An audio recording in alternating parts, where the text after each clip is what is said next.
এক সাহাবী বলল, নবী আমার ছেলে মিষ্টি খায়, বেশি মিষ্টি খায়, এত মিষ্টি কিনে দেওয়ার টাকা আমার নাই, আপনি ছেলের নসিহত করেন। বিশ্বনবী বললেন, বাবু তুমি কি বেশি মিষ্টি খাও? ছেলেটি বলল, জি নবী খাই। বিশ্বনবী বললেন, যাও আগামী সপ্তাহে তোমার বাবাকে নিয়ে আবার আমার কাছে এসো। বিশ্বনবী পরের সপ্তাহে ছেলেরে বললেন, ও ছেলে মিষ্টি বেশি খেও না, এত বেশি মিষ্টি খাওয়ার টাকা দেওয়ার টাকা তোমার বাবার নাই, কম কম খাবা, তাহলে তোমার বাবার উপর ihsan হবে।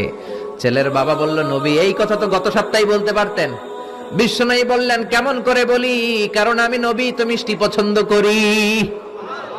এক সপ্তাহের ব্যবধানে নিজের অভ্যাসটাকে পাল্টালাম, মিষ্টি কম কম খাওয়া শুরু করলাম, আগে নিজে আমল করলাম, তারপরে তোমার ছেলেরে বললাম। সুবহানাল্লাহ। বাড়িতে যে কি রহমতের নবী, কি বরকতের নবী, নিজে কিছু আমল না করে অন্যরে বলতেনই না। সুবহানাল্লাহ।